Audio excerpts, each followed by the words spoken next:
All right, I wanted to read this article just because I think it's funny and I enjoy this. All right, so this is by Tyler Durden, which is an anonymous guy off of Zero Hedge. He's the person that runs this. He's someone in the mainstream media, but he just wants to write under an assumed name so he can be a little more honest. So here's the column. Is anyone surprised left-wing media doesn't like Richmond north of Richmond? Richmond north of Richmond. Leftists across America have been triggered. That's probably not going to come as a shock to anyone, but the establishment media and woke social media response to Oliver Anthony's gritty coal country ballad, Richmond North of Richmond, is less than enthusiastic. Much like their reaction to Jason Aldean's Try That in a Small Town, which blew up the charts in the face of a heavy media backlash, Richmond North of Richmond is being derided as a right-wing anthem laced with conspiracy theories. Gotta love that. Try That in a Small Town goes straight for the throat in pointing out the level of anger among rural Americans and conservatives when it comes to the chaos wrought by leftist ideology. The message is bold. Try that in our neck of the woods and we'll rain hell down on you. Democrats attack the song as, quote, thinly veiled racism, harkening back to the days of Southern lynch mobs. But of course, the race-baiting tactic is long worn out, and no one seems to care about the accusations anymore. And rather hypocritically, leftists once again reveal their underlying racism by suggesting that a song about rising crime can only be about black people. Yeah, that's what an excellent point there, because when I think of the riots of 2020, I don't think of black guys. I think of Antifa. I think of a bunch of scrawny white kids dressed in all black, hiding their faces, grouped together like the cowards that they are, that will only attack people in that large group where there is safety. Why do you automatically assume that someone who's opposing crime is against black people? Do you think only black people are criminals, Democrats? Is this like your voter ID where black people are just too dumb to get ID for you? Because that's what you're saying. Black people aren't opposed to voter ID. They support it over 80% in any survey you can find. Yet, every time Democrats talk about voter ID, oh, you're suppressing the black vote. Why? How? Oliver Anthony's song is much more reserved and seems to take inspiration from protest songs of the 1960s and 70s. The sound is also rooted in the classic country tone of performers like Hank Williams Jr., escaping the boring, overproduced robot music of the modern era. Richmond North of Richmond is simple, but Anthony's talent is undeniable. The song is also honest in its observations, so it's not surprising the media is unsettled by it. The political left often brags about their loyalty to the working class. Yeah, they don't love the rich. They don't love the poor. They just hate the rich. That's all. But like all communists, they see the working class as a tool to be exploited, not a valuable pillar of society that needs to be saved. That's right. As soon as working men speak up in a way that runs contrary to the narrative, leftists seek to slap them back down again. Initial social media complaints about the song sought to link it to racism, just as critics tried to do with Try That in a Small Town. The suggestion was that Richmond North of Richmond was a Civil War reference in favor of the Confederacy and slavery. When woke activists were educated on the fact that the phrase refers to rich politicians in Washington, D.C., they shifted to the classic argument that white America really doesn't know what hardship is and that they are in no position to complain. That's obviously nonsense, but reasoning with zealots is impossible indeed. The corporate media has taken a more subtle approach than usual to the song, stopping short of calling it a racist theme for lynch mobs. However, they are running with the right-wing anthem theme, and in their minds, that label alone is supposed to be a bad thing, which of course it is, because to the left, everyone on the right is siding with Hitler or the devil. So you can't rationalize with people that think that you want to destroy everything and that you're the epitome of evil.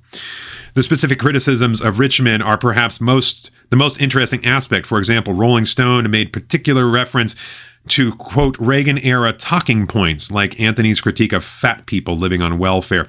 The political left has been engaged in an aggressive campaign to make fat-shaming a form of hate speech, and they treat debates over welfare and entitlement programs as archaic and outdated. It's a common method of dismissing a political conflict by pigeonholing anyone in disagreement as being a caveman. Yes, they do. They love to say that if you don't support welfare, you must hate black people. What if I see the results of welfare and say that it has not helped black people and I want them to do better, and that's why I want welfare to go away? But you won't want to listen to that argument because you start with the premise that welfare is good. Strangely, though, media commentators are even more annoyed by Rich Man's lyric, referring mostly to Epstein's Island, where, quote, politicians look for minors. Rolling Stone called the reference, quote, head-turning, and described Epstein's trafficking of child sex slaves to wealthy elites and powerful leaders as, quote, alleged. No, it's not.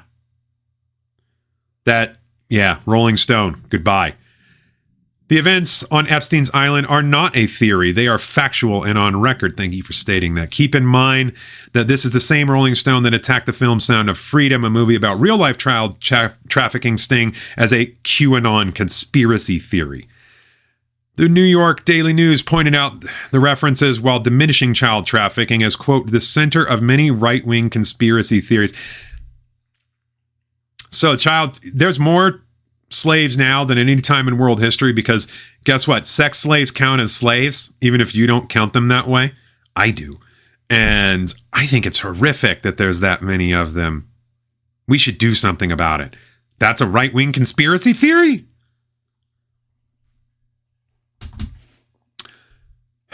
According to the Department of Homeland Security, child trafficking is a global $150 billion a year business, often involving wealthy participants. Yeah. Like Epstein.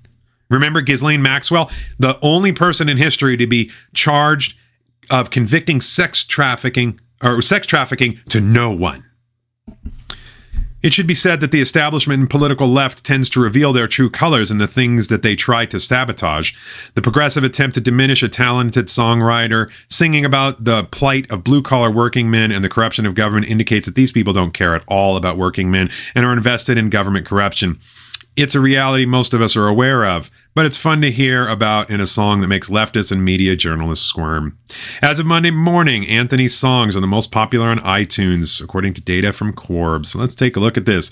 Number 1, Oliver Anthony Music, Men North of Richmond. Number 2, Oliver Anthony Music, Ain't Got a Dollar. Number 3, Oliver Anthony Music again, I've Got to Get Sober. And then we have Taylor Swift, Cruel Summer.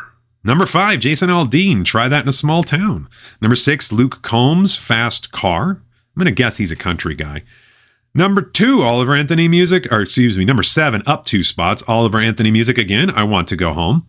Number 8 is V, Love Me Again. Probably a pop thing. Number 9, Oliver Anthony Music again, Virginia. Number 10, V, Rainy Days. Number 11, Oliver Anthony Music again, Rich Man's Gold. Number 11, Morgan Wallen, Last Night. Number 13, Jelly Roll, Need a Favor. You know, I have this idea for a song called Jelly Roll, and it's about diabetes and high blood pressure and flutes. But you know what? I'm going to leave it. So 14 is Oliver Anthony Music again, Always Love You, Like a Good Old Dog. Number 15, Dua Lipa, Dance the Night. Probably pop then. Oh, look at that. Number 16, Tom McDonald is on there. And Adam Calhoun, Your America. Number 17, again, Oliver Anthony Music. Just tearing it up. Feeling pretty good. Number 18, Cody Johnson, The Painter. Number 19, Chris Stapleton, White Horse.